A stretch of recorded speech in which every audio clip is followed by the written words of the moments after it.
Welcome back to మనం TV. నేను మీ అశ్విని.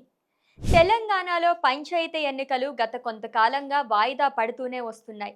తాజాగా దీనికి సంబంధించి ఓ కీలక అప్డేట్ వచ్చింది. జూన్ చివరి వారంలో లేదా జూలై ప్రారంభంలో పంచాయతీ ఎన్నికలు జరపాలని రేవంత్ సర్కార్ ప్లాన్ వేస్తోంది. దీంతో పాటు ఎంపీటీసీ, జడ్పీటీసీ, మున్సిపల్ ఎన్నికలు కూడా వరుసగా చేపట్టాలని యోచిస్తోంది. గ్రామ పంచాయతీలకు ఉన్న పెండింగ్ బిల్లులు క్లియర్ చేయడం, మరికొన్ని త్వరలోనే చేయనుండటం, జూన్ 2 నుంచి రాజీవ్ యువ వికాసం స్కీమ్ ప్రారంభించడం, అలాగే జూన్లోనే ఎక్కువ మందికి రేషన్ కార్డ్ పంపిణీ చేయడం, ఇవన్నీ కూడా స్థానిక సంస్థల ఎన్నికల సన్నాహాల్లో భాగమేననే తెలుస్తోంది. ఇక సీఎం రేవంత్ రెడ్డి కూడా ఇప్పటికే జిల్లాల పర్యటనలు చేస్తున్నారు. నియోజకవర్గాల వారీగా ఎమ్మెల్యేలతో మాట్లాడుతున్నారు.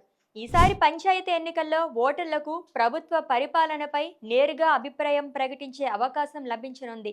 గ్రామ స్థాయిలో అభివృద్ధి కార్యక్రమాలు, పథకాల అమలులో అధికారుల పనితీరు, స్థానిక న్యాయకత్వం, సారథ్యం వంటి అంశాలు ప్రధానంగా ఎన్నికల ఫలితాలపై ప్రభావం చూపే అవకాశం ఉంది.